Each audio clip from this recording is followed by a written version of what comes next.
Welcome seventh class. आज हम देखने वाले हैं कन्वेक्शन। देखिए, हम देख रहे हैं chapter flow of heat. Flow of heat में आप हीट के तरीके पढ़ेंगे कि हीट किस तरह से एक ऑब्जेक्ट से दूसरे ऑब्जेक्ट में या किसी भी एक जगह से दूसरी जगह तक कैसे फ़्लो करती है। तो इसके 3 मेथड आपको बताए थे। फर्स्ट आप कर चुके हैं कंडक्शन, सेकंड कन्वेक्शन आज हम कर रहे हैं, थर्ड है रेडिएशन, वो हम नेक्स्ट क्लास में करेंगे। ठीक है, तो इसमें हम देखेंगे कन्वेक्शन के अंदर क्या होता है। देखिए, कंडक्शन किया था वो भी मैं पहले एक्सप्लेन कर चुकी हूँ कि उसमें क्या होता है, किसी भी ऑब्जेक्ट को जब हम हीट करते हैं तो उसके मॉलिक्यूल्स वाइब्रेट करते हैं और उस वाइब्रेशन को आगे पास करते हैं। ठीक है, तो वहाँ पर मॉलिक्यूल्स का एक्चुअल में मूवमेंट नहीं होता, मॉलिक्यूल्स एक जगह से दूसरी जगह ट्रैवल नहीं करते, तो वो कंडक्शन था। कन्वेक्शन में क्या होता है, जब किसी ऑब्जेक्ट को हम हीट करते हैं, जैसे यहाँ पानी को हमने हीट किया तो इसके जो मॉलिक्यूल्स यहाँ पर हीट हो जाएंगे, वो वाइब्रेट करना स्टार्ट करेंगे और वाइब्रेशन से क्या करेंगे, इधर से इधर तक ट्रैवल करेंगे। और जो पार्टिकल्स जो हीट नहीं हुए हैं, जो ठंडा कोल्ड वाटर है, वो नीचे की तरफ आने लगेगा, गर्म पानी ऊपर जाने लगेगा और ठंडा पानी नीचे की तरफ आने लगेगा। इस तरह से घूम घूम के सारा पानी गर्म हो जाता है। तो ये वाला जो मेथड है हीट का फ्लो होने का, ठीक है, तो इसको कहते हैं कन्वेक्शन करंट। तो इसमें एक्चुअली मॉलिक्यूल्स एक जगह से दूसरी जगह ट्रैवल करते हैं। ठीक है, ऐसा नहीं है जैसा कि उसमें कंडक्शन में था, वहाँ पर आपके पार्टिकल्स एक्चुअल में मूव नहीं कर रहे थे। ठीक है, तो इसमें एक्चुअल में पार्टिकल्स मूव कर रहे हैं। तो ये आपका गैसेज और लिक्विड के अंदर होता है कन्वेक्शन करंट। ठीक है, क्योंकि सॉलिड के अंदर तो हो नहीं सकता कि पार्टिकल्स एक जगह से दूसरी जगह मूव करें। सॉलिड के पार्टिकल्स या मॉलिक्यूल्स क्या होते हैं, फिक्स होते हैं। तो देखते हैं एक्सपेरिमेंट के through. To show the process of convection, fill a test tube with cold water, drop an ice cube in this water. देखिए, आइस क्यूब डाल दिया है। अब ये फ्लोट क्यों कर रहा है, क्योंकि फर्स्ट केस में से पहले जब हमने रीड किया था कंडक्शन में, तो यहाँ पर क्या था, ये सिंक कर गया था आइस क्यूब, क्योंकि इसको किससे रैप किया गया था, एक वायर के साथ रैप किया गया था। तो वायर हैवी होती है तो वो सिंक कर गया था वायर के साथ में। और यहाँ पर सिंपली एक आइस क्यूब लिया है। आइस क्यूब फ्लोट करता है, हाफ फ्लोट करता है, हाफ सिंक करता है, इस तरह से। तो ये देख सकते हैं आप। तो इसको जब हीट करेंगे वाटर को, तो क्या होगा, now heat the water from below, you will find that ice melts quickly. तो ये आइस काफ़ी जल्दी मेल्ट करना स्टार्ट कर देगी। This shows that the water is a bad conductor of heat, heat easily flows upward in it. जैसा कि हमने पहले पढ़ा है कि water is a bad conductor of heat, still this ice melts very quickly. So this happens because from here when we heat the test tube, water gets heated very quickly. ठीक है, यहाँ से जब हीट मिली water को तो बहुत जल्दी यहाँ से हीट हो जाएगा और वो हीटेड मॉलिक्यूल्स कहाँ जाएंगे, up side, above side, and this cold water will come below this side. The above activity suggests that there is another way of transfer of heat in liquids. तो इससे हमें क्या समझ में आता है, लिक्विड को हीट करने का एक और तरीका है, जो पहले हमने कंडक्शन पढ़ा है, वो भी मेथड है इनको हीट करने का, लिक्विड्स को, और ये भी मेथड है कन्वेक्शन करंट। एक और आपको दिखाया गया है to show convection current in water. यहाँ पर क्या लिया गया है, जैसा कि मैंने आपको बोला है कि जब हम वाटर को यहाँ से हीट करते हैं तो वाटर ऊपर की तरफ उठना स्टार्ट करता है। ठीक है, जो मॉलिक्यूल वाटर के हीट हो जाते हैं वो ऊपर की तरफ जाना स्टार्ट कर देते हैं, और जो ऊपर से ठंडा पानी वो नीचे की तरफ आना स्टार्ट कर देते हैं। उस मूवमेंट को, वाटर के इस मूवमेंट को, अप साइड और डाउन साइड आने की मूवमेंट को बोला जाता है कन्वेक्शन करंट इन वाटर। इसको कलर के साथ दिखाया गया है ताकि कलर से हमें वो अच्छे से हाईलाइट होगा कि वाटर किधर मूव कर रहा है। ठीक है, तो इस यहाँ कलर के लिए पोटेशियम परमैंगनेट क्रिस्टल लिया गया है। ठीक है, पोटेशियम परमैंगनेट आपका कुछ पर्पल कलर का होता है। इसको जब क्रिस्टल को पानी के अंदर डालेंगे तो ये पिघलना स्टार्ट होगा, पिघलेगा तो इसका कलर निकलना स्टार्ट होगा, जिससे कि हमें वाटर की मूवमेंट दिखाई देगी। Okay, drop a large potassium permanganate crystal in a beaker containing a little water. The crystal starts dissolving in water and coloring it. Slowly pour water in the beaker without disturbing the crystal. Heat the water using a very small flame just below the crystal. You will observe that colored water rises from the place where the heat is supplied. After moving up some distance, it spreads out and comes down along the side of the beaker. तो आप इस तरह से देखेंगे, जब इसको heat मिलेगी तो स्ट्रेट इस तरीके से वाटर के मॉलिक्यूल जा रहे हैं। तो पोटेशियम परमैंगनेट की हेल्प से हम देख सकते हैं, क्योंकि पोटेशियम परमैंगनेट कुछ टाइम बाद डिज़ोल्व होना स्टार्ट हो जाता है और उसका कलर हमें दिखाई देता है और इधर स्प्रेड होना स्टार्ट हो जाएगा इस तरह से, और फिर वापस डाउन साइड आने लगेंगे, ठीक है, वाटर के मॉलिक्यूल्स। तो इसको कहते हैं, इस तरह की मूवमेंट को, कन्वेक्शन करंट इन वाटर। ये बहुत इंपॉर्टेंट है, इसको थोड़ा सा ध्यान से देखेंगे आप लोग, क्योंकि ये थोड़ा इस तरह का, ये जो एक पैराग्राफ है इस तरह का है। अगर आपको ये समझ में आ गया तो आने वाला पूरा जितना भी आपका टॉपिक आज हम करने वाले हैं बहुत इजीली समझ आ जाएगा, ठीक है। इस चीज़ को थोड़ा सा ध्यान से सुनेंगे आप। Let us read why this happens. You have seen that substances expand when heated. Last chapter में हमने देखा था जब किसी ऑब्जेक्ट को हम हीट करते तो एक्सपेंड होती है, चाहे वो लिक्विड हो, सॉलिड हो, गैस हो, ठीक है। तो एक्सपेंड होने का मतलब क्या है, their volume increases but their masses remain the same. तो एक्सपेंड करने का मतलब होता है कोई चीज़ का फैल जाना। अब ऐसा तो नहीं है ना कि फैलने से उसका अमाउंट बढ़ गया है, अमाउंट तो नहीं बढ़ेगा, ऑब्जेक्ट तो उतना ही रहेगी, बट वो जगह पे ज़्यादा ले लेगी, मतलब ज़्यादा सरफेस के ऊपर इंक्रीज़ हो जाएगी, या फिर किसी बर्तन के अंदर है तो उसकी हाइट इंक्रीज़ हो जाएगी, ठीक है। इस तरह से है, जैसे कि आप देखते हैं, अगर बाई चांस हम मिल्क का एग्जांपल लेते हैं, आपने मिल्क लिया एक कंटेनर के अंदर और उसको यहाँ से हीट देना स्टार्ट कर दिया है, ठीक है। ये बर्नर है, इसकी हेल्प से आपने इसको हीट करना स्टार्ट कर दिया है। यहाँ हमने क्या लिया है, मिल्क, ओके। मिल्क को जब आप हीट करेंगे थोड़ी देर तक तो वो नॉर्मल हीट होगा, हीट होने के बाद एक टाइम पे जब वो बॉईल करना स्टार्ट करता है तो ऊपर की तरफ आना स्टार्ट करेगा, बॉईल होकर वो यहाँ तक आ जाएगा, ठीक है। ऐसा तो नहीं है ना आपने मिल्क और ऐड किया है तो उसका वॉल्यूम इंक्रीज़ हुआ है, ऐसा तो नहीं है। वो क्यों इंक्रीज़ हो रहा है, क्योंकि बॉईल होने से उसके पार्टिकल्स में इतना वाइब्रेशन हो रहा है कि वो ऊपर की तरफ आना स्टार्ट हो जाता है, ठीक है, फैलना स्टार्ट कर देते हैं, एक्सपेंड करना स्टार्ट कर देते हैं। तो इस केस में आप देख रहे हैं वॉल्यूम इंक्रीज़ हुआ है but mass remain the same. Mass क्या होता है, मास होती है quantity of matter in it. जो चीज़ है इसके अंदर, जो मिल्क है उसकी क्वांटिटी कितनी है, क्वांटिटी तो सेम रहेगी बट वॉल्यूम इंक्रीज़ हो गया है ड्यू टू हीट, ठीक है। ये आपको मीनिंग यहाँ समझाना चाह रही हूँ। This means that mass per unit volume of heated substance reduces. तो मतलब कि यहाँ पर क्या हो जाता है, जो भी सब्सटेंस को हम हीट कर रहे हैं वो हल्का हो जाता है, उसकी जो हैवीनेस है वो कम हो जाती है। The density of substance decreases on heating, the substance therefore becomes lighter, ठीक है। ये बहुत इंपॉर्टेंट लाइन है, the substance become lighter when they heated, ठीक है। किसी भी सब्सटेंस को जब आप हीट करेंगे तो फैलना स्टार्ट करता है, फैलने से उसके अंदर हल्कापन आता है, ठीक है। As a water at the bottom near the crystal is heated.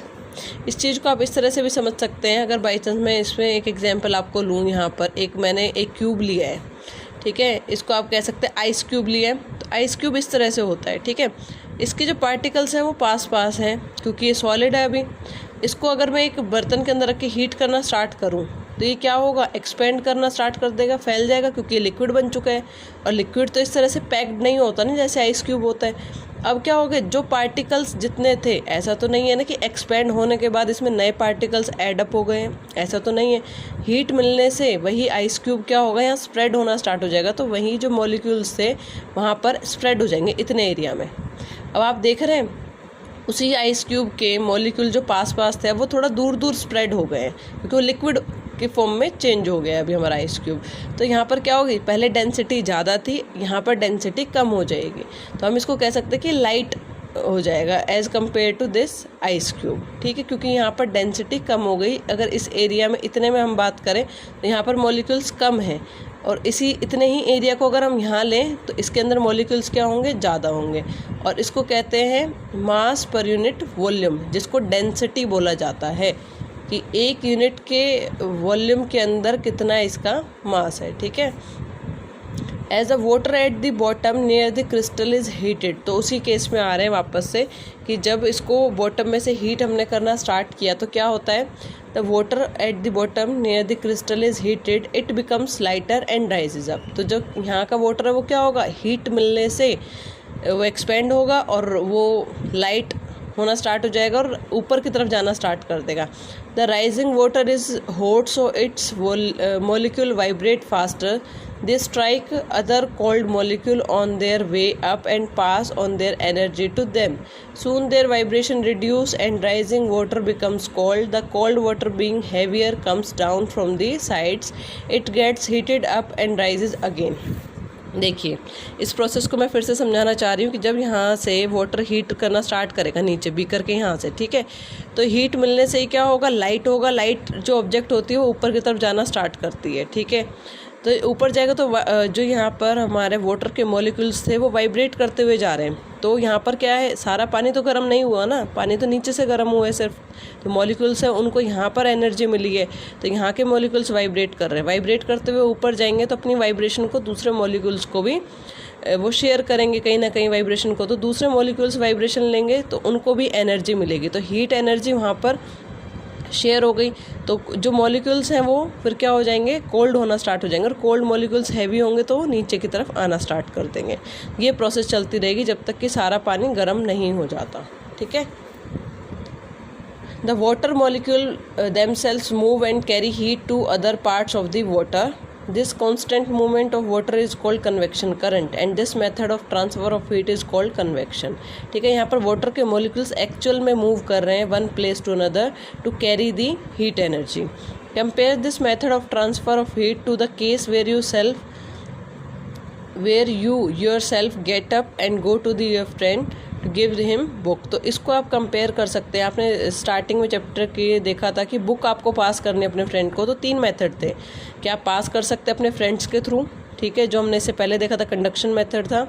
आप खुद उठ के जाएंगे अपने फ्रेंड्स को नोटबुक देने के लिए, तो वो ये मेथड है कन्वेक्शन करंट। एक्चुअल में पार्टिकल्स उठ के खुद जा रहे हैं एनर्जी को सप्लाई करने के लिए, ठीक है।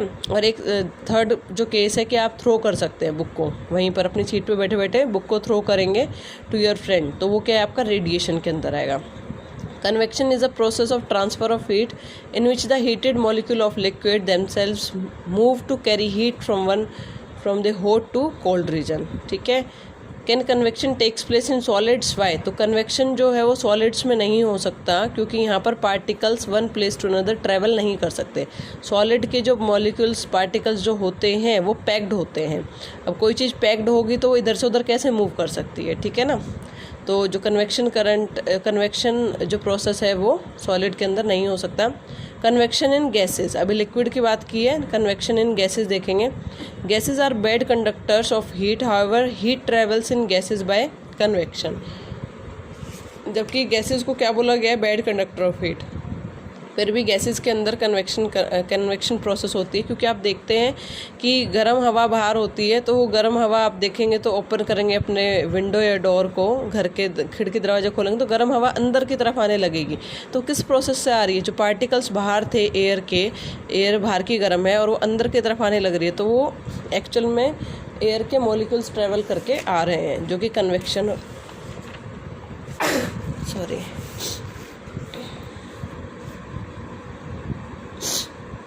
इसके अंदर यहाँ पर आपका देखिए कुछ यहाँ पेपर्स को ऐसे बर्न किया गया है, तो ऑब्जेक्ट बर्न होगी तो यहाँ पर स्मोक आएगा।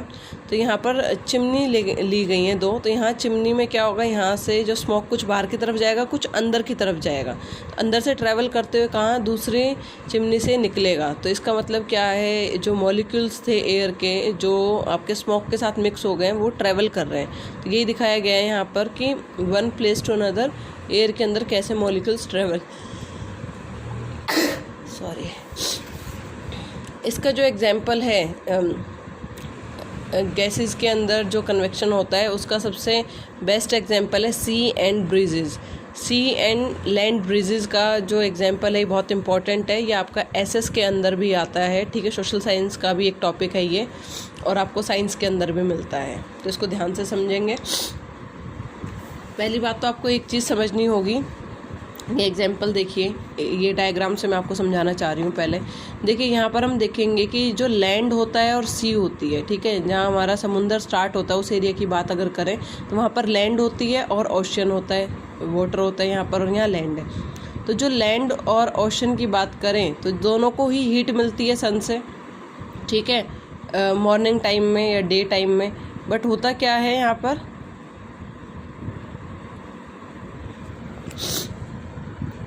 होता क्या है, जब जो वाटर होता है वो जल्दी से गर्म नहीं होता और जल्दी से ठंडा भी नहीं होता, उसको टाइम लगता है गर्म होने के लिए भी और ठंडा होने के लिए भी, ये चीज़ आप ध्यान रखेंगे। वहीं पर जो लैंड है वो बहुत जल्दी गर्म हो जाती है ठीक है, और बहुत ही जल्दी ठंडी भी हो जाती है। तो डे टाइम में क्या होगा, आपका जो लैंड है वो पहले गर्म होगी, क्योंकि जल्दी गर्म हो जाती है और वाटर को गर्म होने में टाइम लगेगा। तो जो लैंड एरिया है गर्म होगा। जब लैंड गर्म होगी तो इसके आसपास की जो एयर होगी वो भी गर्म होगी, ठीक है, जल्दी गर्म होगी as compare to air above the sea level. तो यहाँ की जो एयर है वो गर्म होने से एक्सपेंड करना स्टार्ट करेगी। जो चीज़ गर्म होती है, एक्सपेंड होती है, वो ईजिली ऊपर की तरफ मूव करती है, ठीक है, ऊपर की तरफ उठना स्टार्ट करती है। तो यहाँ पर जो स्पेस खाली रह जाएगा वहाँ से एयर क्या, ठंडी हवा यहाँ से आएंगी, क्योंकि जो ठंडी हवा होती है, कोल्ड एयर होती है, वो हैवी होती है, वो यहाँ पर फिल हो जाएगी, फिर वो एयर गर्म होगी, ऊपर जाएगी। इस तरह से सर्कल घूमता रहता है, ठीक है।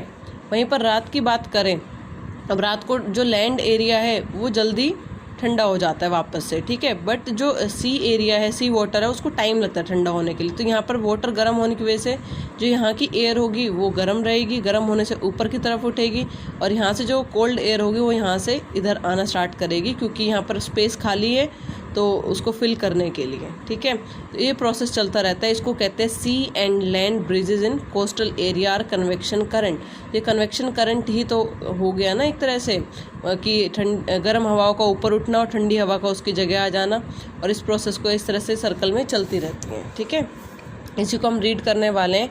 इन coastal areas the breeze generally flow from sea towards the land during the day, ठीक है, सी की तरफ जाती है from the land during the day, and from land towards the sea during the night. Sea and land breezes are actually convection current. Let us see how they are produced. You know that water is has a higher heat capacity than land. This means that water takes a longer time to heat up than the time taken by land. It also takes a longer time to cool down. During the day, land heats up more than water. The air over the land becomes hotter and lighter and rises up. The air from the sea, which is cooler and heavier, rushes to take the place created by hot rising air. Therefore a sea breeze blows during the day. यही process समझाई गई है कि यहाँ पर पहले land जल्दी गर्म हो जाती है। लैंड के गर्म होने से क्या होगा, यहाँ की एयर हीटअप होके ऊपर की तरफ मूव करना स्टार्ट करेगी। तो जो यहाँ से ओशन के ऊपर की एयर है जो कि ठंडी है, वो इसकी जगह को यहाँ से फिल करना स्टार्ट करेगी। तो हवा कहाँ से कहाँ जाएगी, यहाँ पर डे टाइम में ओशन से लैंड की तरफ जाना स्टार्ट करेगी, ठीक है। During the night land loses heat faster than the water and becomes cooler. तो रात को क्या होती है, लैंड जल्दी ठंडी हो जाती है एज़ कम्पेयर टू ओशन। जो ओशन के ऊपर की हवा है वो गर्म रहेगी, तो एक्सपेंड करेगी और ऊपर की तरफ मूव करना स्टार्ट करेगी, ठीक है। Air over the sea is now warmer, it rises up and cool air over the land rushes to take its place. Thus we observe a land breeze at night. तो इसको कहते हैं land breeze, ठीक है। Application of convection in houses made in earlier time ventilation were provided high up on the walls. This was because the air we breathe out is warmer and lighter and rises up. आप देखते हैं पुराने ज़माने में जो रोशनदान होते थे, ये वेंटिलेशन के लिए, हवा के आने जाने के लिए जो जगह छुड़वाई जाती, तो वो काफ़ी छत के पास ऊपर की तरफ, दीवार में ऊपर की तरफ बनवाया जाता था, जिसको आजकल आप देखते हैं कि फ़ैन लगाकर भी एग्जॉस्ट कराया जाता है, ठीक है। तो उस तरह से ऊपर की तरफ क्यों लगाया जाता है वो, क्योंकि जब हम घर में होते हैं, हम सांस लेते हैं, या फिर जो इस तरह की हवा होती है वो हैवी लाइट होने की वजह से ऊपर की तरफ जो हम ब्रीथ आउट करते हैं वो वार्मर एंड लाइटर होती है, जो कि ऊपर की तरफ मूव करना स्टार्ट करते हैं, और ऊपर क्या आ जाएगी, बाहर निकलने को उसको ईजी मिलेगा। Warm air escapes from the ventilators. It is replaced by cool and heavier fresh air coming in the form of door and windows. तो नीचे की हवा जो होगी वो हैवी होगी और क्या नाम है, ठंडी होगी, वो बाहर के जो गेट है या खिड़की है वहाँ से आएगी और उस एयर को कंप्लीट करेगी। द स्टेल मतलब होता है बासी या पुरानी air, goes out at the top and fresh air comes in from the below due to the convection current set up in the air in the room. Central heating in buildings is based on the concept of convection currents. Normally water or oil is heated in a boiler. This sets up convection current in the water boil, because of which it circulates through pipes that go through the rooms. Central heating building system होता है, जहाँ पर ज़्यादा ठंड पड़ती है वहाँ पर बिल्डिंग्स को गर्म रखने के लिए इस तरह का यूज़ किया जाता है। तो वहाँ पर भी कन्वेक्शन करंट का यूज़ किया जाता है, जहाँ पर पानी को या वाटर ऑयल को गर्म किया जाता है, बॉईल किया जाता है और पूरी बिल्डिंग में सप्लाई किया जाता है इसी प्रोसेस से। Thank you class.